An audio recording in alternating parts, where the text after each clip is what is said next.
स्वागत है आपका आपके अपने YouTube channel effective study point पर। दोस्तों, हम ग्रुप डी के सेट सॉल्व कर रहे थे। हमने लास्ट वीडियो में 2750 तक सॉल्व कर लिए थे। आज हम 2751 से सॉल्व करेंगे। दोस्तों, क्वेश्चन नंबर है, यदि x plus y is equal to 3 है, x into y is equal to 2 है, तो x cube minus y cube का मान ज्ञात करना है। तो दोस्तों, हम क्या करेंगे, अगर मैं यहाँ पर x की वैल्यू अगर मैं 2 लेता हूँ, अगर x की वैल्यू 2 और y की वैल्यू अगर मैं 1 लेता हूँ, तो देखूंगा मैं मेरे पास एक इक्वेशन सेटिस्फाई हो रही है। तो x प्लस बाई मेरे पास है 3, अगर मैं यहाँ पुट करता हूँ तो जो कि सेटिस्फाई कर रहा है। और यहाँ पर x और y का मल्टीपल 2 है, मल्टीप्लाइड 2 है, तो 2 इंटू 1 बराबर 2, ये भी सेटिस्फाई कर रहा है। दोनों ही इक्वेशन मेरी सेटिस्फाई हो रही हैं। तो x cube minus y cube का मान निकालना है। तो एक्स क्यूब है मेरे पास दोस्तों 2 का क्यूब माइनस 1 का क्यूब, ये हो जाएगा 8 माइनस 1, 7 अपना आंसर आ जाएगा। अब यहाँ पर दोस्तों आपके दिमाग में आ रहा हो क्या, मैं बाई को भी तो 2 ले सकता हूँ, एक्स को 1 ले सकता हूँ। अगर मैं बाई को 2 और एक्स को अगर मैं 1 लेता हूँ तो मेरा आंसर जो आएगा माइनस का 7 आएगा, जो कि ऑप्शन में नहीं है। तो आप इस तरह से आप x का मान 2 और y का मान 1 पुट करके आप इसको सॉल्व कर सकते हैं। बाकी इसका तरीका ये है दोस्तों, मुझे निकालना है x cube minus y cube निकालना है। तो x cube minus y cube होता है दोस्तों एक्स माइनस बाई और x square plus by square plus x by. अब मैं इसकी सहायता से एक्स प्लस बाई मेरे पास दिया है 3, इसकी सहायता से मैं एक्स माइनस बाई पहले निकालूंगा। तो क्या होता है, एक्स माइनस बाई का होल स्क्वायर होता है दोस्तों एक्स प्लस बाई का whole square minus 4x y. तो ये हो जाएगा मेरे पास 3 का स्क्वायर 9 माइनस 4 और एक्स बाई है मेरे पास 2, तो 4 इंटू 2 तो आ जाएगा 9 माइनस 8 इज इक्वल टू 1। तो यहाँ से मेरे पास x माइनस 1 बराबर आ गया 1। इस तरह से मैं इसको 1 को यहाँ पुट करके और इधर से ये भी x square plus by square की वैल्यू फाइंड आउट करके इस फार्मूले में रख के मैं x cube minus y cube निकाल सकता हूँ, जो कि तब भी मेरा आंसर क्या आएगा दोस्तों, 7 ही आएगा। या तो आप ऐसे कीजिए या आप ऐसे डायरेक्ट मेथड से चले जाइए। अगला क्वेश्चन है दोस्तों, भूमि का एक त्रिभुजाकार भाग जिसकी भुजाएं 72, 30 मीटर और 78 मीटर हैं को 20 पैसे प्रति वर्ग मीटर की दर से समतल करने की लागत क्या होगी। तो दोस्तों, कभी भी अगर ऐसा क्वेश्चन आता है तो हम क्या करते हैं, समतल करने के लिए हमको उसके क्षेत्रफल निकालना पड़ेगा। तो ये त्रिभुज मेरे पास क्या है, विषम कोण त्रिभुज है, क्योंकि कोई भी भुजा बराबर नहीं है। तो विषम कोण त्रिभुज के लिए फार्मूला होता है दोस्तों, हीरो सूत्र होता है, जहाँ होता है एस, एस माइनस ए, एस माइनस बी और एस माइनस सी का रूट। ये त्रिभुज का क्षेत्रफल होता है, जहाँ एस क्या होता है, एस होता है मेरे पास ए प्लस बी प्लस सी अपॉन 2। तो यहाँ मैं एस अगर फाइंड आउट करूँगा तो दोस्तों हो जाएगा 7 दूनी 14 और 150 और 30 मेरे पास 180/2, मतलब 90 आ जाएगा मेरे पास एस। तो मैं डेल निकालूंगा, डेल होता है त्रिभुज का क्षेत्रफल।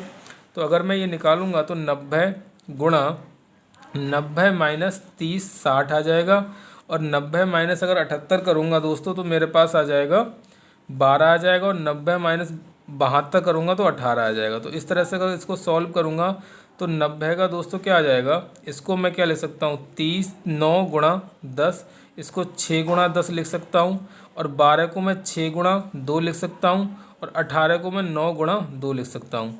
तो 9 और 9 का 1 9 बाहर आ गया, 10 का 1 10 बाहर आ गया, 6 का 1 6 बाहर आ गया, और 2 का 1 2 बाहर आ गया। इस तरह से मेरे पास दोस्तों इसका क्षेत्रफल आ जाएगा 6 दूनी 12 निम्मा 108, 1080 वर्ग मीटर मेरे पास क्षेत्रफल आ जाएगा दोस्तों। अब मुझे क्या दिया है, 20 पैसे प्रति वर्ग मीटर की लागत से मुझे समतल करना है।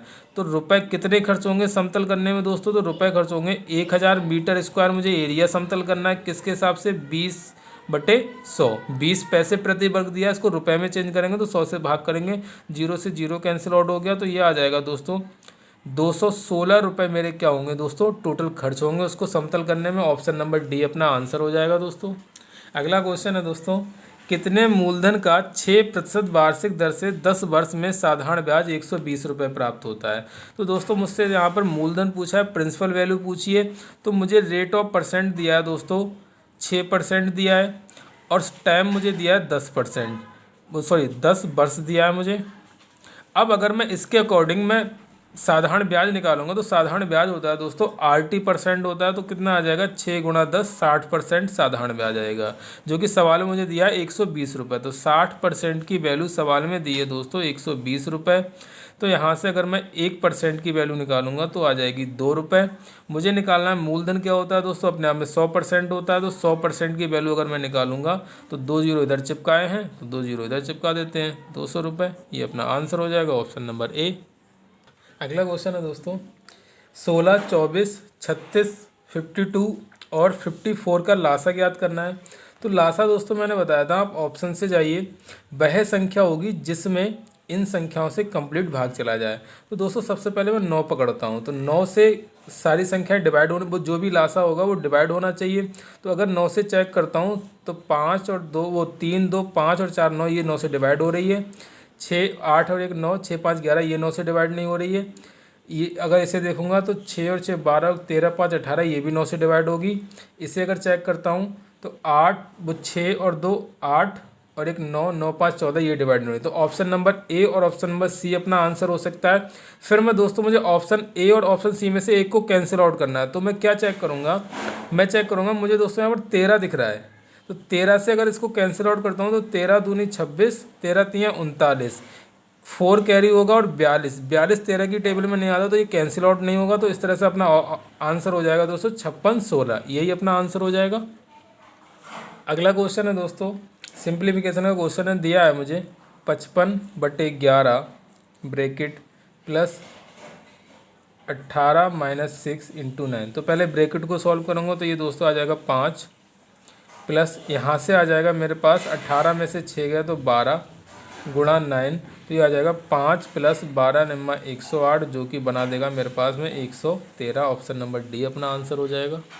अगला क्वेश्चन है दोस्तों 7 की पावर 21 प्लस 7 की पावर 22, 7 की पावर 23 प्लस 7 की पावर 24 को 25 से विभाजित किया जाता है तो शेष क्या बचेगा।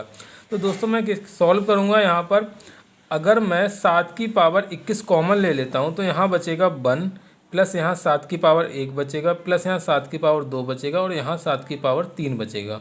तो ये आ जाएगा 7 की पावर 21 1 प्लस 7 प्लस 7 की पावर 2 49 होता है और 7 की पावर 3 343 होता है।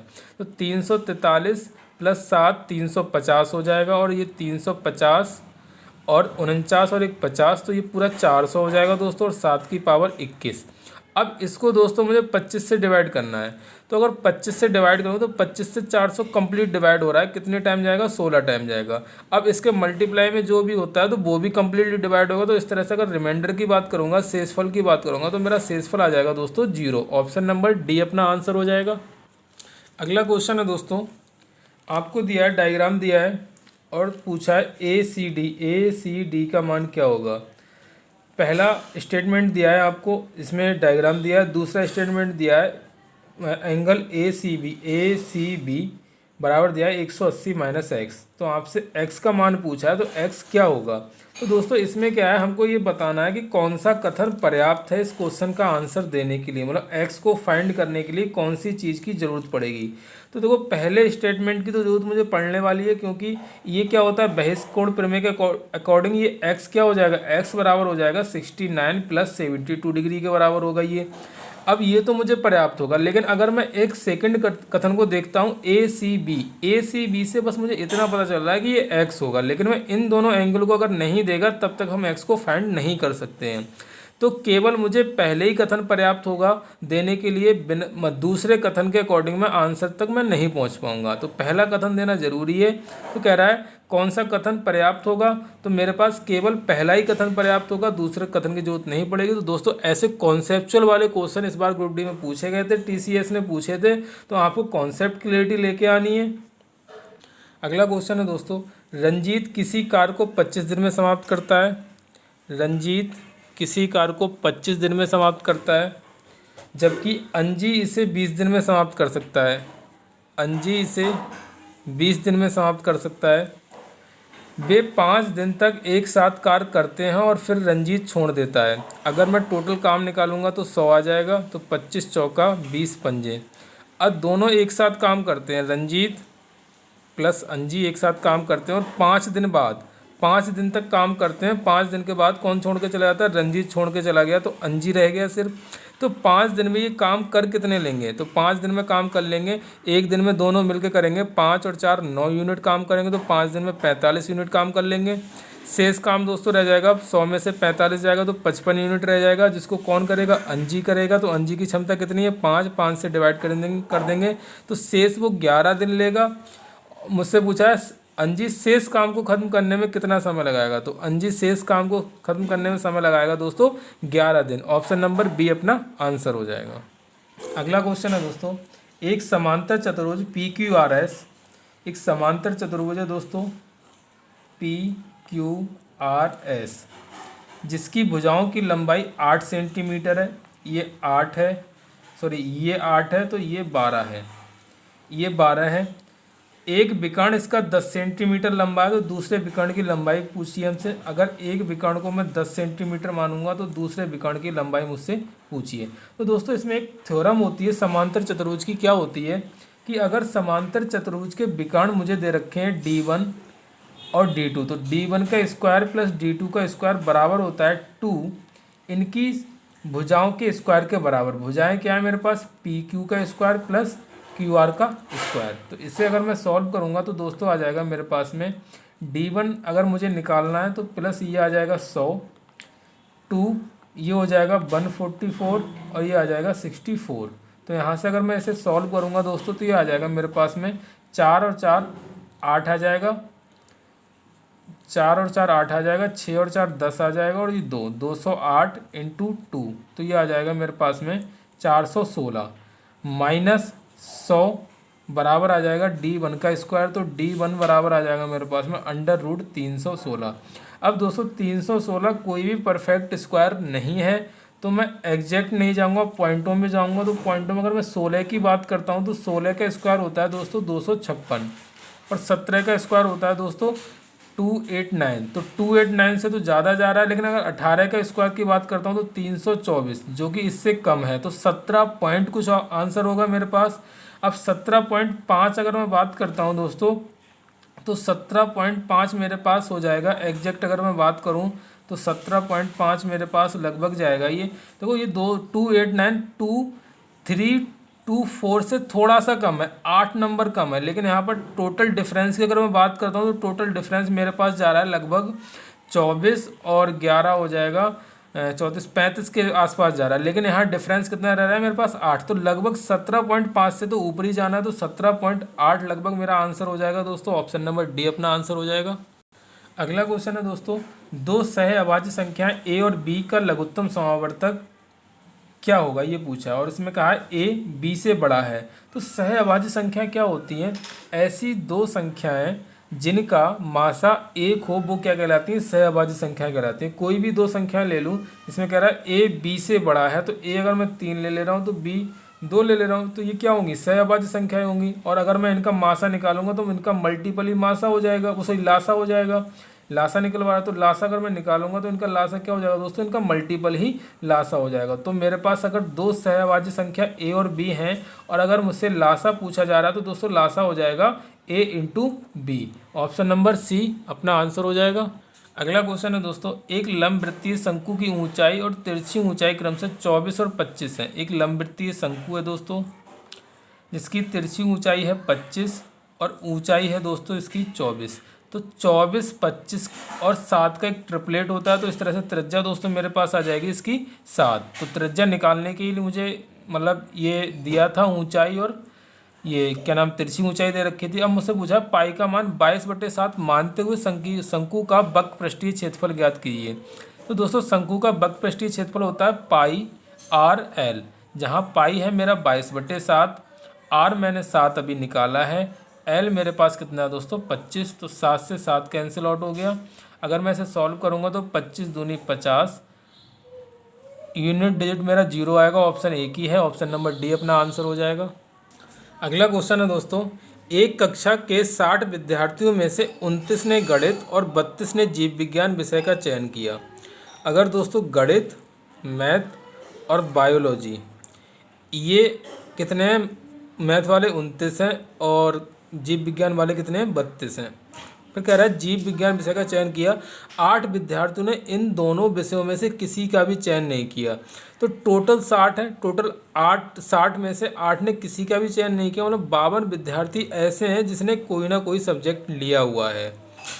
अब अगर मैं कोई ना कोई सब्जेक्ट लेने वाले की बात करता हूं तो 29 और 32 मेरे पास आता है दोस्तों, 61 आता है। तो 61 विद्यार्थी ऐसे हो गए जिन्होंने बायो और मैथ में से कुछ ना कुछ ले रखा है। तो यहाँ पर ये वाली जो चीज़ है ये 2 बार काउंट हो गई है, तो इसी वजह से ये 52 से ज़्यादा जा रहा है। तो 52 से कितना ज़्यादा जा रहा है दोस्तों, टोटल विद्यार्थी मेरे पास 52 बचने चाहिए थे जो सब्जेक्ट लेने वाले हैं, ये 61 ज़्यादा जा रहा है। तो कितना, 9 ज़्यादा जा रहा है। तो इसका मतलब इसके बीच में कितने आने वाले हैं, 9 आने वाले। तो 9 ऐसे विद्यार्थी होंगे जो दोनों विषयों, पूछा गया मुझसे कितने विद्यार्थियों ने गणित और विज्ञान, जीव विज्ञान दोनों विषयों का चयन किया। तो यही 9 विद्यार्थी होंगे जिन्होंने दोनों विषयों का चयन किया। तो ऑप्शन नंबर बी अपना आंसर हो जाएगा।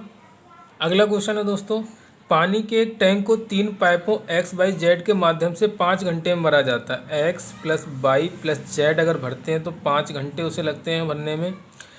पाइप जेड पाइप वाई से 3 गुना तेज है। पाइप वाई से 3 गुना तेज, अगर वाई 1 है तो जेड 3 होगा। और पाइप वाई जो है एक्स से 2 गुना तेज है। एक्स अगर 1 है तो पाइप वाई 2 होगा। तो यहाँ पर पाइप वाई की क्षमता है दोस्तों 1, यहाँ पर है 2। तो मैं क्या करूँगा, इस क्षमता को बराबर करूँगा, इधर मैं 2 से गुणा कर लेता हूँ तो ये आ जाएगा 6:2, इधर आ जाएगा 2:1। तो इस तरह से अगर मैं इनकी क्षमता निकालता हूँ तो वाई जेड बाई एक्स, इनकी क्षमता का अनुपात आ जाएगा 6:2:1। अब मुझसे पूछा है तीनों मिलकर इस टैंक को 5 घंटे में भरते हैं। तीनों अगर यहाँ मिल जाए तो क्षमता इनकी कितनी है, 6 और 2 8 और 1 9। तो 9 के हिसाब से 5 घंटे में टैंक कितना भर जाएगा, 45 भर जाएगा। अब मुझे क्या करना है दोस्तों, 45 को खाली करना है। किससे खाली करवाना है, एक्स से। तो एक्स की क्षमता दोस्तों कितनी है, 1। तो एक्स कितना समय लेगा, 45/1 बराबर 45 घंटे। तो इस तरह से अपना ऑप्शन नंबर डी आंसर हो जाएगा। अगला क्वेश्चन है दोस्तों, मुझे पाई चार्ट दिया हुआ है। इसमें दिया है सभी कंपनी द्वारा निर्मित कुल मोबाइल फ़ोनों की संख्या है दोस्तों 12,40,000। मुझसे पूछा किस कंपनी द्वारा सबसे ज़्यादा मोबाइल फ़ोन निर्मित किए गए हैं। तो दोस्तों जिस कंपनी का सबसे ज़्यादा परसेंटेज होगा उसी के द्वारा सबसे ज़्यादा मोबाइल निर्मित किए गए होंगे। तो यहाँ पर सबसे ज़्यादा परसेंट दोस्तों किसका है, 30% LMN का। तो इसी ने सबसे ज़्यादा मोबाइल निर्मित किए होंगे। तो अपना आंसर दोस्तों हो जाएगा D LMN। अगला क्वेश्चन है दोस्तों, एक आयत की लंबाई और चौड़ाई का अनुपात है 3:1। लंबाई और चौड़ाई का अनुपात है दोस्तों 3:1। यदि इसका परिमाप 96 मीटर है तो दोस्तों परिमाप क्या होता है आयत का, 2L + B। तो यहाँ पर अगर इनकी L + B कितना है, 4 यूनिट है, 4 दूनी 8 यूनिट टोटल परिमाप हो जाएगा। 8 यूनिट की वैल्यू मुझे दे रखी है दोस्तों 96। तो 1 यूनिट की वैल्यू आ जाएगी मेरे पास यहाँ से 8 × 8 8 दूनी 16 12 आ जाएगी। मुझसे पूछा है आयत की लंबाई कितनी होगी। तो आयत की लंबाई दोस्तों यहाँ पर कितनी है, 3 यूनिट है। तो 3 यूनिट की वैल्यू हो जाएगी 12 × 3 जो कि 36 हो जाएगा। ऑप्शन नंबर सी अपना आंसर हो जाएगा। ठीक है दोस्तों, आज की वीडियो में हम यहीं तक रहने देते हैं। कल अगले फिर हम 2766 से करेंगे दोस्तों। प्रैक्टिस करते रहिए, स्वस्थ रहिए, मेहनत करते रहिए दोस्तों। आपका दिन शुभ रहे। धन्यवाद दोस्तों।